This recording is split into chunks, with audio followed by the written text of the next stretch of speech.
네, 안녕하세요. 증권맨입니다. 오늘 시황 먼저 살펴보겠습니다.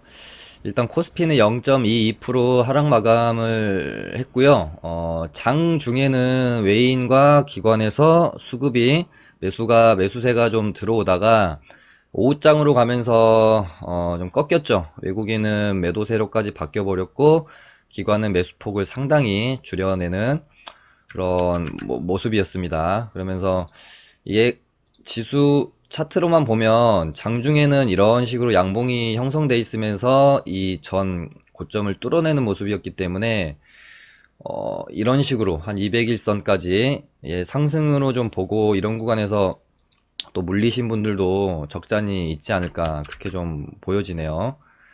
그래서 결국은 이 구간까지 다시 눌렸고요. 지금 11선에서 살짝 뭐 지지는 중인데 좀 모르겠습니다. 아주 그렇게 낙관적으로 보이는 모양새는 또 아니고요.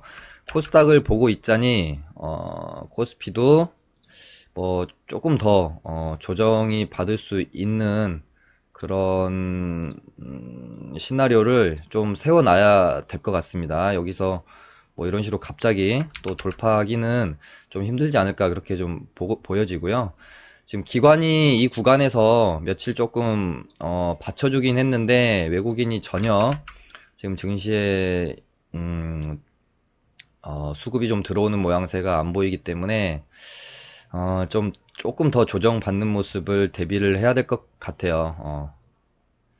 적어 한 요 정도까지는 시나리오를 세워야 될 것 같습니다. 21선 뭐 한 저점 부근 그렇게 되고 코스피는 그나마 낫고요. 코스닥은 좋지 않습니다. 지금 보시면 뭐 이날 고점까지를 제외하고 지금 10거래일 동안 이틀을 제외하고 8일이 지금 음봉의 형태고 이 음봉도 단순히 음봉이 아니라 정말 질이 안 좋은 음봉 갭 띄워놓고 시가 고가로 밀어버리는 1, 2 거의 이날도 마찬가지고요. 어, 정말 매매하기 제일 어려운 주가의 흐름이 아닌가 그렇게 보여집니다. 차라리 이런 식으로 뭐 투매 나오고 이런 거는 매매하기가 편해요. 투매 멈출 때까지 기다렸다가 저점 적당히 잡아서 반등을 먹고 나오면 되거든요. 투매 나오면 반등도 그만큼 시원하게 나오기 때문에. 근데 최근같이 이런 지금 주가의 흐름이 매매하기가 정말 제일 어려워요. 졸졸이로 이런 식으로 떨어지는 형태. 거기다 코스닥은 수급도 이 구간에서 거의 8거래일, 9거래일을 계속 개인이 사는 형태, 외인 기관은 파는 형태를 보여주고 있기 때문에 참 안 좋다. 수급 상황도 뭐 대외 여건도 오늘 뭐 그나마 좀 증시에 훈풍을 불어줄 것으로 기대를 했던 트럼프의 일단 방한은 하게 되는데 김정은을 만날 계획이 없다라고 못바가 이렇게 말하면서 대북주도 좀 많이 좀 뭐 갭을 좀 다 오늘 띄웠거든요. 갭 띄우고 밀리는 형태를 보였고요. 오늘 보면은 뭐 5G 관련주들에서도 매물 출회가 좀 많이 되는 모습. 코스닥은 뭐 제가 조정은 어느 정도는 예상을 하고 가야 된다라고 말씀은 드렸는데 저도 뭐 한 21선까지 정도 요 정도 생각하고 이런 식으로 돌림이 나올 수 있지 않을까 봤는데 뭐 처참히 21선 깨고 기준선까지 떨어져서 찍고 살짝 꼬리는 달았는데요. 참 좋아 보이지 않습니다. 보통의 그냥 기술적으로만 보면 3운봉 떨어졌고 하기 때문에 기술적 반등이 나올 수 있는 자리라고 말씀을 드렸을 것 같은데 이번엔 좀 다른 게 하나 걸리는 게 있죠. 이때 이 구간에 갭이 떴기 때문에 갭 상승은 우리는 갭 상승할 거면 차라리 상승하지 않는 게 낫다라고 저 개인적으로는 할 만큼 갭 상승을 좋아하질 않습니다. 왜냐하면 갭이 지수에서 생기는 갭은 언젠가는 매꾸로 내려오기 때문에 이 갭 때문에 하루 정도 더 조금 시나리오를 세워놓고 봐야 될 것 같아요. 그렇게 되면은 여기 이제 700포인트가 있기 때문에 이런 정도 구간에서 반등을 기대해 봐야 될 것 같네요. 그렇게 보고 있고요. 저희 리딩반도 오늘 거의 뭐 울었습니다. 저희가 뭐냐, 동아지질이라는 종목이 이제 매각 기대감으로 이렇게 보면은 이 세 개의 봉을 하나의 어떤 기준봉으로 볼 수가 있기 때문에 거래 감소하면서 잘 눌리면 한번 공략을 해봐야겠다 생각을 좀 하고 있었고요. 얘가 20일 23,600원 부근, 나름대로 잘 눌리는 구간에서 잘 들어갔다고 봤거든요. 이 구간에서 좀 이음봉으로 크게 떨어진 다음에 11선 지지하는 이 눌림에서 나름대로 잘 들어갔다고 봤는데 힘이 없어요. 힘이 이 저점 라인을 좀 잡고 힘이 없는 모습. 그리고 이날은 증권사 레포트도 뭐 한 매수가 목표가를 32,000원까지 뭐 유지한다, 그렇게 괜찮은 내용이 나왔음에도 불구하고 전혀 힘이 없이 11선을 이탈한 상태였기 때문에 이 친구는 짧게 그냥 매도 처리를 해버렸다. 오늘 오전장에 가지 않는 모습을 보고 여기서 매수해서 여기서 그냥 짧게 손절 처리를 해버렸고, 동아지질은 제가 뭐 복귀를 하면서도 이 종목은 오늘 정리를 하는 게 맞는 매매였다라고 봤는데, 이게 또 오전장에 시장이 오늘 상당히 안 좋을 것 같다라는 느낌이 제가 강하게 좀 들었어요. 장 초반에 다시 한번 지수를 보시면 이런 형태가 지금 계속되잖아요. 갭 띄우고 밀리고, 갭 띄우고 밀리고, 갭 띄우고 밀리고. 지금 우리가 이런 구간에서 매매를 하고 있는데 이런 구간에서 수익을 내기는 참 쉽지 않죠. 쉽지 않습니다. 그래서 오늘까지 삼투매에서 좀 길게 나올 수도 있겠다는 생각이 제가 들면서 잘 가지고 있던 풍국주전까지 조금 제가 매도 사인을 드려버렸어요. 이 친구는 지금 11선에서 잘 지지받고 양봉 도지까지 만들었고, 오늘 오전에도 그렇게 크게 밀리지 않았기 때문에 충분히 홀딩 했어야 되는 종목이 아닌가, 일단 복귀를 하면서 제가 그런 생각이 들더라고요. 그래서 이 구간에서도 제가 추매냐 손절이냐를 놓고 상당히 고민을 많이 했거든요. 여기서 1차 샀고 11선 지지받는 구간에서 뭐 종가 베팅 형식으로 고민을 했는데 장이 참 안 좋고, 최근에 이제 저도 뭔가 좀 장이 안 좋음에 따라 심리도 상당히 조금 위축되는 경향도 있고, 종목들이 반등이 시원치 않는 느낌들이 있어서 뭔가 좀 홀딩보다는 빠르게 그냥 보유 종목을 좀 정리하는 쪽으로 가닥을 잡았는데, 급등이 오후장에 결국은 22%가 나오는 모습이었습니다. 그렇게 됐고, 또 하나 좀 안타까웠던 거는 이제 제가 리딩반에서 이번 주에 조금 쉬었다 가자라고 말씀을 드리면서 그냥 보유하고 있던 종목들 좀 빨리 정리하고, 저도 개인 매매도 그렇고 지금까지 제가 작년 8월부터 리딩을 좀 쉬지 않고 달려왔기 때문에, 근 1년간을 쉬지 않고 달려왔기 때문에 조금 휴식기를 갖고 싶다는 마음이 있어서 어제 로보로보도 종배하기 참 좋은 자리였거든요. 그래서 매수 사인을 드릴까 말까 하다가 안 드렸는데, 얘도 오늘 한 26%, 풍국주정도 한 22% 떠버려서 좀 지금 마음이 많이 허망합니다. 그런 상황이고, 아무튼 리딩반은 이번 주에 조금 이렇게 시기로 제가 했고, 뭐 아예 실수는 없어서 그냥 뭐 연습하시라고 관심 종목으로 드렸던 종목 중에 한국주철관이, 얘도 끼가 참 좋습니다. 방송에서도 말씀드렸던 것 같아요. 음봉 하나 좀 길게 거래량 감소하면서 떨어지면 5일선이나 한 이 정도 타점에서 다시 여기 이렇게 갭 생긴 부분 있죠.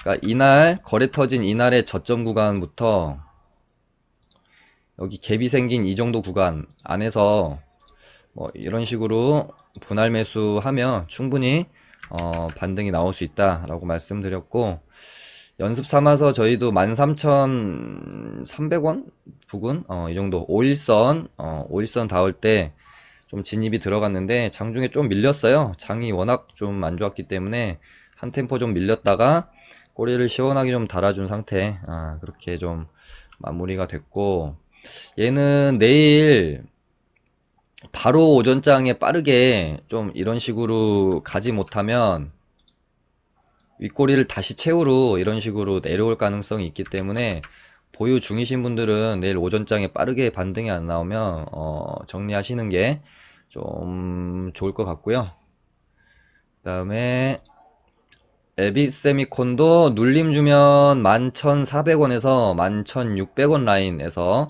한번 매수 괜찮을 것 같다 라고 좀 말씀을 드렸습니다.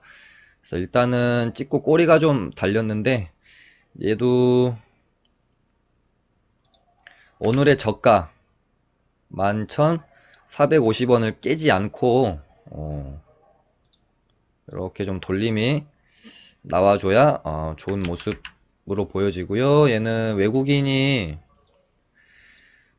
주포기 때문에 기관은 연기금이 수급 주체예요. 기관은. 그래서 연기금은 사실 아주 이렇게 강력하게 주가를 시세를 이끄는 주체가 되긴 좀 힘들거든요. 그렇기 때문에 주포가 외국인이니까 장중에 뭐 프로그램 매수나 잠정치를 보면서 외국인 수급이 들어오는지 들어오지 않는지 여부를 좀 잘 좀 판단하셔야 됩니다. 그리고 뭐 한 가지 거래원의 팁을 하나 드리면, 뭐 메릴 린치는 뭐 아시다시피 뭐 외국계이고, 신한금융투자가 거의 외국인 창구인 경우가 많아요. 보시면은 40만 주 잡혔죠. 메릴 린치 30만 주에 신한 10만 주 더하면 외국인 40만 주 물량. 신한금투 거래원이 이렇게 매수 매도가 공방이 일어나는 게 아니라 포지션이 잡힌 거래원이 들어오면 신한금투는 거의 외국인 창구라고 보시면 돼요. 그렇게 보면서 좀 거래원을 파악하실 수가 있는 부분이고요. 얘는 뭐 여기서 1차 혹시 음봉 하나 더 떨어지면 뭐 11선 부근에서 2차 정도 매수가 되면 거래량이 많이 감소했기 때문에 충분히 돌림 반등 먹고 나올 수도 있다라고 보여지고요. 그 다음에 뭐 이렇게 세 종목 정도 저희가 지금 연습 매매로 그냥 공부 삼아 해봅시다 하고 지금 갖고 있는 애들이고, 광동제약도 어제 거래대금 어마어마하게 좀 터트렸는데요. 지금 여기서 윗골이 달아진 이 모습이 그렇게 제 눈에는 매물 출회가 이런 구간이 될 텐데요. 물량을 다 털고 나갔다고 보기에는 저는 이제 좀 그렇게 보지 않아서 한두 번 정도는 더 올릴 가능성이 크다. 거기다가 오늘 일단은 이제 거래량도 급감을 했기 때문에 나쁘지 않은 모습이다라고 보여집니다. 그냥 이 구간에서 좀 매수가 들어가서 반등 나오면 좀 먹고 나오는 전략. 혹은 얘네들이 정말 악랄한 애들이면 하나 정도 더 밀어버릴 가능성도 충분히 있기는 해요. 이 정도 타점까지. 그래서 내일 이제 장을 보면서 좀 이렇게 흐름이 안 좋으면 여기서 2차 매수 하지 마시고 조금 넉넉히 2차 매수 타점을 좀 내려서 이 구간에서 좀 2차 매수해서 반등 나오면 좀 빠져나오는 전략. 얘도 만약에 슈팅이 나오면 좀 길게 크게 나올 가능성이 있기 때문에 한번 지켜보시면 될 것 같습니다. 그렇게 되고 오늘 어제 기준봉 뽑아줬던 종목 남성이라는 종목이고, 얘가 뭐 이낙연 테마로 일단은 조금 세력이 작업을 좀 하고 있는 것 같고요. 이 전고점 이렇게 보면 사실 장중에 단타하기는 그냥 정말 이런 간단한 그냥 지지저항을 이용해서 매매하시는 것도 참 좋아요. 심플하게. 근데 대신에 상한가 1일차, 2일차 매매는 장중에 빠르게 좀 대응이 되어줘야 하는 부분이 있습니다. 뭐 정확하게 여기 딱 찍고 반등이 나왔잖아요. 얘는 오늘 거래량이 좀 터졌어요. 거기다가 봉도 음봉으로 갭 띄우고 윗꼬리 달고 쭉 떨어졌기 때문에 하루 이틀 좀 더 지켜봐야 될 것 같습니다. 얘는 물량 어느 정도 털었을 가능성도 충분히 있는 봉이잖아요. 그렇기 때문에 조금 더 지켜보면서 아예 거래량 급감하면서 음봉이 하나 쭉 떨어진다거나 아니면 거래량 급감하면서 이 전고점 라인을 크게 훼손하지 않고 이런 식으로 좀 지지받는 가운데 5일선이 올라온다거나 이런 모습이 좀 확인이 돼야 될 것 같아요. 예, 그렇게 되고 일신석재도 좋습니다. 지속적으로 공략하시면 될 것 같은 종목이에요. 기준봉 급등 후에 이틀 거래량 급감 뿅. 그 다음에 오늘 하루 이틀 더 좀 거래량 감소하면서 얘가 여기 이 정도 라인까지 좀 눌리면 이런 식으로 좀 눌리면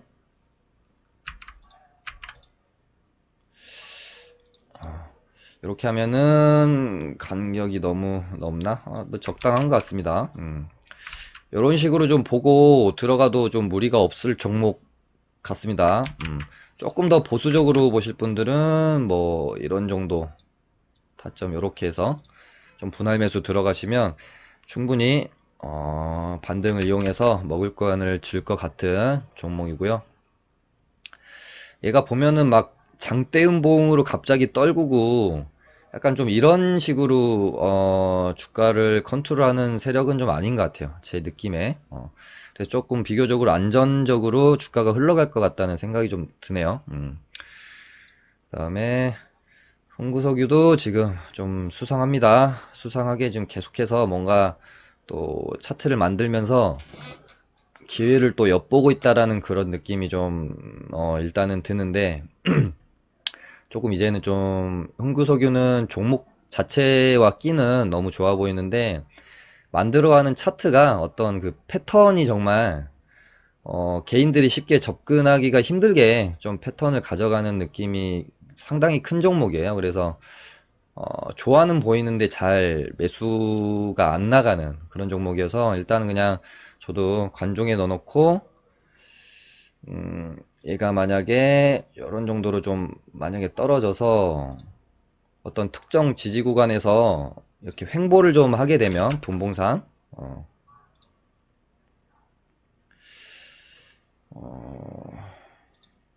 뭐 이런 구간처럼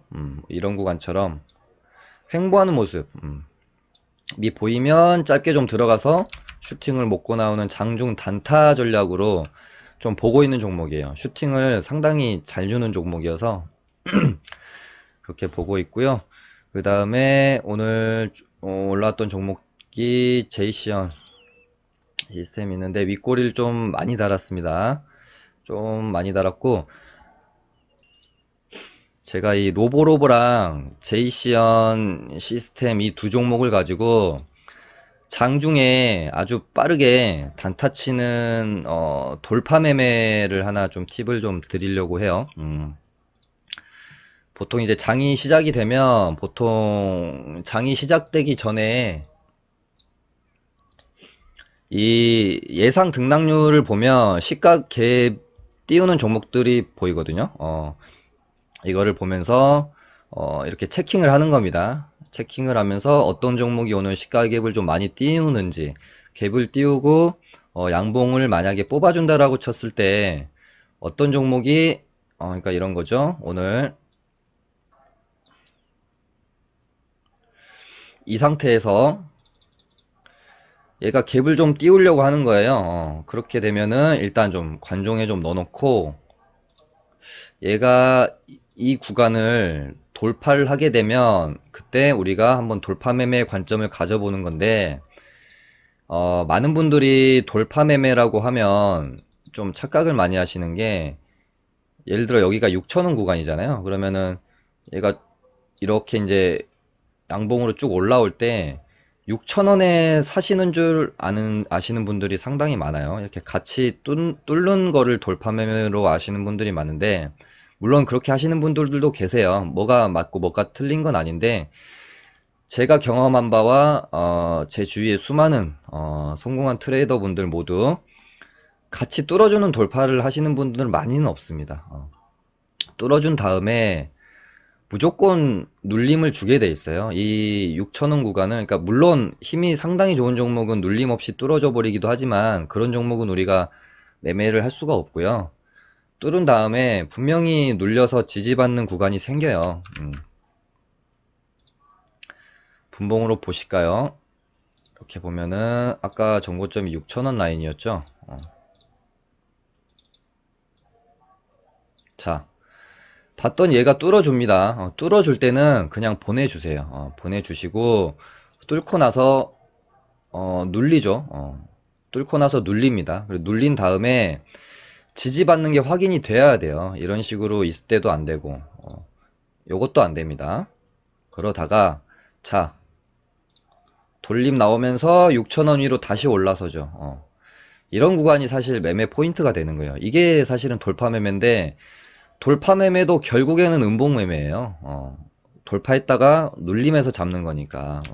근데 이제 돌파 매매를 잘못 배우면 돌파할 때 막 늦게 이런 구간에서 샀다가 눌리니까 겁나서 이런 구간에서 팔고 이렇게 되면 이제 반대로 되는 거거든요. 눌림에 사서 반등 때 팔아야 되는데 하니까 이런 식으로 이제 가게 되죠.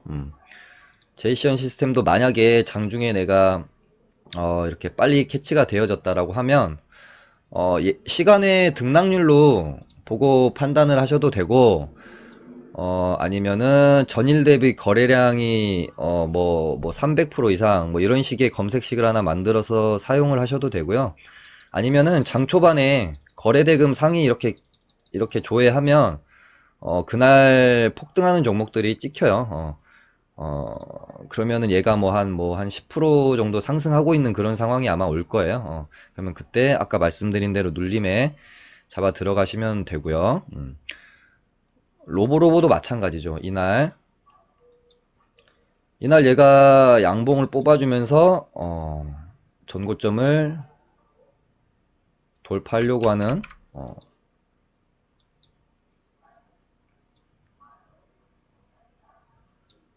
요 종목이 아니고요. 로보로보가 아니라 딴 거였는데 로보로보는 일봉 고점이 여긴데 이날 요렇게 되니까는 돌파 매매를 할 수가 없죠. 로보로보 말고 제가 아까 뭐 하나 말씀드려야지 했던 게 광동제약이었던가요? 광동제약으로 설명을 드려볼게요. 얘가 이제 갭을 3.4% 띄었고 거래 터지면서 쭉 이렇게 올라오게 되면 일단은 지켜봐요. 일단은 지켜보고 전고점이 8,420원 일봉으로 분봉으로 이렇게 보게 되면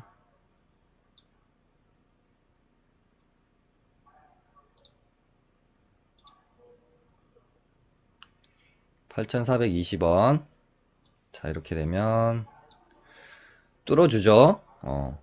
뚫을 때는 가만히 놔둡니다. 뚫고 나서 다시 이 8,420원을 지지받고 지지받는 걸 확인하고 돌릴 때 그때 사는 겁니다. 자, 아직 아니죠. 이때 돌릴 때 이런 구간에서 차라리 매수가 들어가셔야 돼요. 이렇게 되면 이렇게 슈팅이 나온다.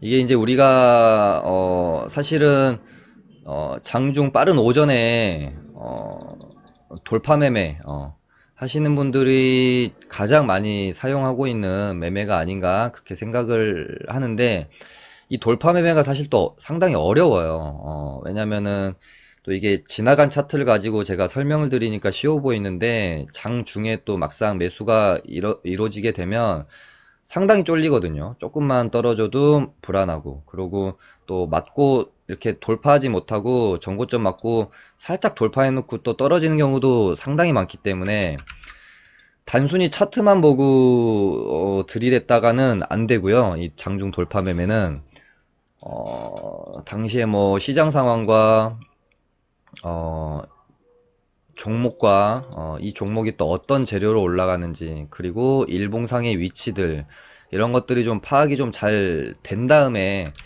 충분히 힘이 있다라고 느껴질 때 매매를 하시면 되는 돌파 매매 팁이었습니다.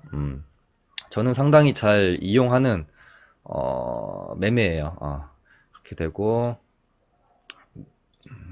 고려사람은 일단 단일가에서 잘 좀 고점에서 고가놀이 형태를 하고 있는데, 얘도 뭐 이렇게 간다라고 우리가 보기보다는 하나 눌릴 때까지 기다리는 게 더 안전하겠죠. 부방도 조금 더 눌릴 때까지 기다리는 게 좋을 거는 같은데, 일단 이틀 정도 거래가 터졌고 윗꼬리가 달렸기 때문에 뭐 물량이 정리가 됐을 가능성이 좀 있잖아요. 그래서 얘도 최대한 안전한 자리 아니면 웬만하면은 뭐 좀 매매 안 하시는 게 좋을 것 같고, 줌 인터넷은 결국에는 기준선까지 밀어놓고 기준선에서 반등이 나왔습니다. 고가가 한 10%이기 때문에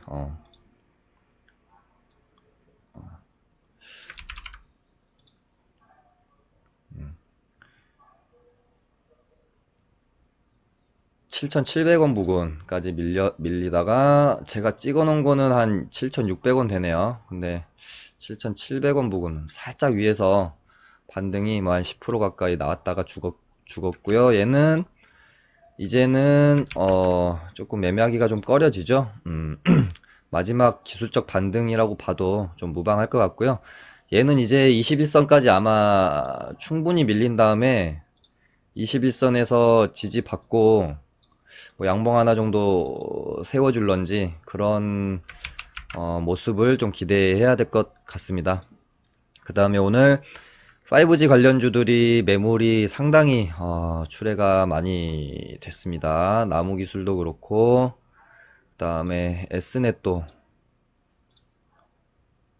음봉이 떨어졌고, 나무기술도 음봉이 떨어졌고, 그 다음에 수급주들도 뭐 오이솔루션, 서진시스템, 유붓코스 다 5G 관련주들 좀 매물이 좀 많이 출회되는 모습이었습니다. 말씀드린 것처럼 히토류 관련주들은 시간이 좀 필요할 것 같고요. 여기서 주가가 이런 식으로 좀 가다가 설거지 파동 한 번 정도 기대해 볼 수 있을 것 같아요. 그리고 5G 관련주들은 제가 오늘 목이 좀 안 좋네요.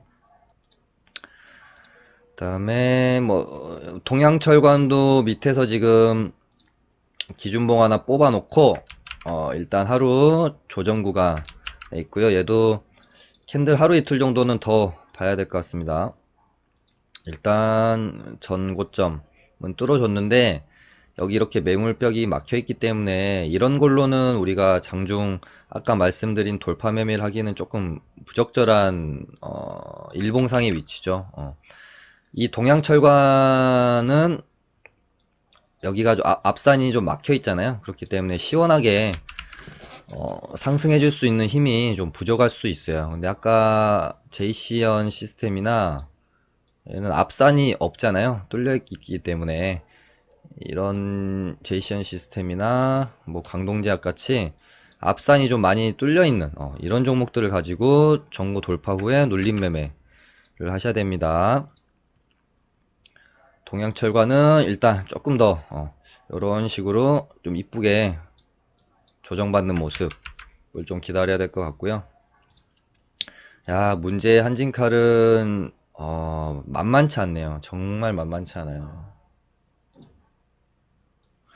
오늘은 또 어제 들어왔던 외국인이 또 팔았고 기관이 좀 들어왔습니다. 그러니까 지금 외인 들어온 날은 기관이 팔고 외인 나간 날은 기관이 들어오고 뭐 이러고 있잖아요. 이렇게 되다가 어느 날 하루 외인 기관 양매수 들어오면서 양봉 하나 정도 만들어지는 날이 있을 거예요. 그날을 어느 정도 저점을 잡고 좀 변곡점으로 생각을 하시면 좋을 것 같습니다. 이렇게 되고, 이화고경은 어제 기준봉까지는 괜찮다라고 봤는데요. 오늘 좀 거래가 좀 많이 터졌어요. 근데 거래가 많이 터질 수밖에 없는 자리입니다. 이렇게 이제 막혀있기 때문에 얘는 물량을 뭐 소화하는 음봉일 수도 있고요. 얘는 뭐 바닥권에서 나오는 이런 음봉들은 사실 무조건, 그러니까 고가권에서 출현하는 이런 음봉들은 좀 더 안 좋은 쪽으로 우리가 무게를 많이 실어야겠죠. 근데 바닥권에서 나오는 이런 음봉들은 매물 소화의 과정으로도 볼 수 있기 때문에 뭐 아주 그렇게 부정적으로 볼 필요는 없어요. 근데 우리가 뭐 지금 이 종목을 매매할 만한 아주 메리트는 아직까지는 좀 없는 상황입니다. 어제 기준봉도 한 14%짜리라서 조금 애매하고요. 근데 이렇게 하고 이런 식으로 또 돌파해주는 경우도 많이 나오기 때문에 지켜봐야 되겠죠. 이화공영이 또 끼도 또 참 좋은 종목이기 때문에. 그리고 오늘 뭐 9일 제주도 갭 띄우고 일단 음봉으로 좀 미는 모습. 얘도 일단은 좀 더 지켜봐야 되는. 엑사이언씨랑 크리스탈 신소재는 차트도 참 자리도 움직임도 참 비슷한 종목들이죠. 재료도 어차피 똑같고, 얘도 뭐 이날까지만 보면 괜찮게 느낄 수 있는 캔들의 형성이죠. 뭐 이런 식의 모습도 기대를 할 수 있는.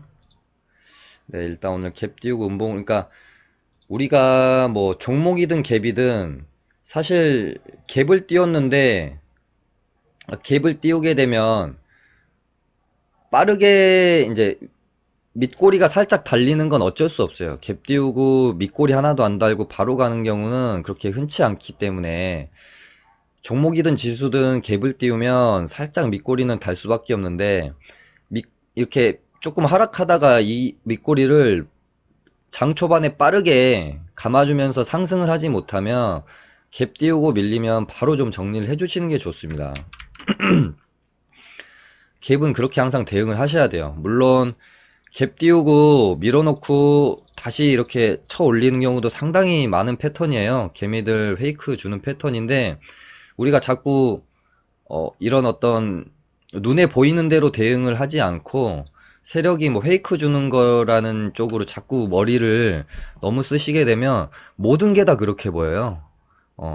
주가의 모든 흐름이 세력이 페이크 주는 것처럼 보이게 돼요. 그렇게 되면은 손절이나 적절한 대응이 나가질 않게 되기 때문에 그냥 눈에 보이는 대로 대응해 주시는 게 맞아요. 그러니까 오늘도 그래픽 관련주 갭 띄우고 다 밀었죠. 대북 관련주들도 갭 띄우고 다 밀었죠. 갭 띄우고 밀면 일단은 대응이 맞다. 라고 저는 항상 이렇게 좀 말씀을 드리고 있습니다. 네, 그렇게 되고 딱히 이제는 볼 종목이 없다.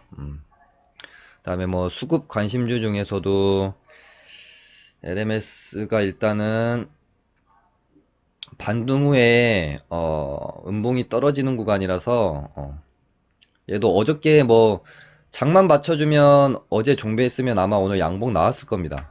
근데 장이 안 받쳐주니까 어제가 종배 자리로 괜찮은 자리거든요. 근데 고가에 한 4% 올랐다가 밀려버렸죠. 근데 뭐 단기 트레이딩 하시는 분들은 어제 사서 3, 4% 먹고 나오는 구간은 충분히 좋기 때문에, 네, 일단은 반등 주고 음봉이 떨어졌기 때문에 접근하실 분들은 얘는 제가 봤을 때는 시원하게 좀 조정 한 번쯤은 받아야 될 것 같아요. 지금 파동이 워낙 지금 고가권의 파동이라 시원한 조정 하나 정도는 기다리시는 게 더 안전하다고 보여지고요.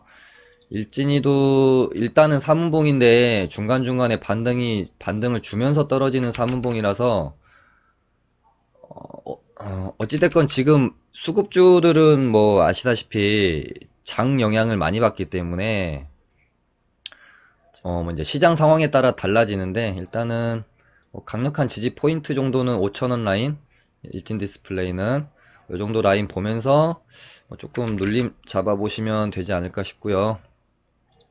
그다음에 뭐 이런 종목들을 잘 보셔야 됩니다. 시장이 오늘 1% 넘게까지 하락을 하는데 잘 버티는 종목들, RF텍, 뭐 어보브 반도체도 그렇고요. 얘는 시장 돌리면 아마 이런 식으로 좀 갈 것 같다는 생각도 드는 종목인데 거래 대금이 너무 작아서 29억이라서 그러니까 리딩하면서 조금 애로사항도 사실은 좀 이런 부분이 있어요. 그래서 급등주 매매를 좀 할 수밖에 없는 부분도 급등주들은 보통 거래 대금이 뭐 500억 이상, 1000억씩 되기 때문에 하기가 편한데 수급주들은 뭐 이런 거래 대금이 참 많아요. 뭐 30억, 50억, 일진리도 뭐 10억인데 이런 종목들을 제가 리딩해서 뭐 이렇게 하게 되면 뭐 시세 조작 돼버리죠. 그렇기 때문에 항상 참고만 하고 하기는 참 힘든 그런 애로사항도 참 있습니다. 야스도 좀 시원하게 이음봉 정도는 눌리면 그때 가서 보시면 될 것 같고 얘는 뭐 끊임없이 그냥 지수 돌리면 얘는 돌릴 거예요. 오이솔루션은 그러니까 5G 관련주들은 이제는 조금 조심해야 될 단계라고 보여집니다. 그동안 너무 많이 올랐습니다. 저는 5G 관련주들은 좋은 눌림을 줘도 약간 조금 일단은 지켜보려고 해요. 저번 주에 제가 눌림 주면 무조건 공략하셔야 된다라고 말씀드렸던 시점 정도가 제가 딱 이 정도 됐을 겁니다. 저번 주엔가 저저번 주엔가 만약에 눌림을 준다라고 하면 뒤도 돌아보지 않고 매수해야 될 섹터로 5G 관련주들을 말씀을 드렸었고 또 그렇게 말씀드리고 좀 며칠 안 돼서 눌림 줬던 걸로 제가 기억을 하고요. 또 다 먹을 만큼의 구간은 좋습니다. 근데 여기서 얘가 회복이 됐으면 시세를 돌리는 흐름이 나왔으면 이어가줘야 돼요. 근데 이어가주지 못하고 다시 뭐 이렇게 죽어버린다는 것은 일단은 여기 저점까지는 봐야 될 것 같고 여기서 지지를 하는지 못하는지 여부 판단하는 게 중요할 것 같네요. 지지받고 돌리는지 그러면서 시장이 좀 회복이 되는지 그 부분이 좀 중요할 것 같습니다. 그렇게 보고 있고요. 오늘 조금 특징적이었던 모습은 오늘 업종별 수급을 보시면 코스닥에서 뭐 IT 제조 쪽에서 매물이 좀 많이 좀 출회가 됐고 제약도 좀 많이 매물이 나왔는데 제가 이 HLB랑 신라젠을 같이 이렇게 올려놓고 보는 이유가 있거든요. 같은 우리 그 제약 바이오 섹터에서도 또 이 안에서도 어떤 뭐 항암 아니 신약과 뭐 바이오시밀러로 나눠지고 또 뭐 이 신약 중에서도 뭐 항암 뭐 줄기세포 뭐 여러 가지로 또 나눠지고 또 항암 안에서도 뭐 표적이니 면역이니 뭐 이렇게 또 나눠지는 부분이 있거든요. 이렇게 되면서 이제 종목들끼리 좀 짝지어지는 경향이 좀 있는데 일단 지금 임상 3상에 대한 그 발표를 가장 뭐 코앞에 두고 있는 HLB와 신라젠은 이제 임상 3상 발표는 아니지만 임상 상상에 대해 앞서서 발표하는 무용성 평가를 좀 앞두고 있고 그래서 이렇게 두 종목을 좀 짝지어서 일단 보고 있는데 HLB가 오늘 시장이 1% 넘게 급락하는 가운데 이 두 종목이 양봉을 만들어줬다. 이거는 나름 의미가 있는 시그널로 저는 볼 수도 있다라고 생각이 되어집니다. 그러니까 이게 어떤 중요한 이벤트나 이슈가 전혀 없는 가운데서의 뭐 이런 시장 대비 강한 모습들은 그냥 의미가 좀 없을 수도 있어요. 그냥 공매도 뭐 환수 들어오고 고점 되면 또 공매도 치고 저점에서 환매수하고 뭐 이런 모습으로 볼 수도 있는데 이 두 종목은 뭔가 좀 중요한 이벤트를 앞두고 있는 상황이기 때문에 조금은 의미를 좀 부여할 수 있지 않겠느냐 그렇게 지금 보고 있습니다. 거기다가 지금 보시면은 HLB랑 신라젠의 좀 공통점이라고 하면 기관 쪽에서 수급이 조금 들어오는 모습이라는 점, 이 조금 뭐, 주요하게 볼 수도 있는, 의미를 좀 가질 수도 있는 부분일 것 같고요. 일단은 뭐, 짧은 흐름에서의 기대이긴 하지만, 만약에, 요 정도 흐름을 좀 더 이어나가 준다라고 하면, 이벤트를 앞두고 있는 종목들이기 때문에, 신라젠도 이 구간을 결국은 이제 이렇게 비비고 있는데 결국은 좀 돌파해주는 흐름이 나온다라고 하면 또 시장에 또 매기가 충분히 지금 쏠릴 수도 있는 분위기가 아닌가 그렇게 보고 있어요. 왜냐면은 지금까지 뭐 코스닥 IT 뭐 반도체 비메모리 반도체 뭐 5G 이런 쪽으로 해서 상당히 좀 많이 오른 측면이 있기 때문에 메이저들은 결국에는 많이 오른 것도 팔고 저가에 또 사서 올릴 구간이 남아있는 쪽으로 돈을 또 옮길 수밖에 없는 것이기 때문에 그렇게 되면은 지금 뭐 저가에 많이 좀 포진해 있는 것들이 또 바이오 종목들이잖아요. 얘네들도 그렇고 뭐 헬릭스미스도 일단 바닥은 좀 다지고 있는 뭐 상황이고요. 뭐 제네싱도 이런 구간에서 바닥은 좀 다지고 있는 상황이고 뭐 그렇기 때문에 충분히 그럴 가능성도 좀 있다라고 보여집니다. 그렇게 하면서 좀 지켜보시면 좋을 것 같습니다. 감사합니다.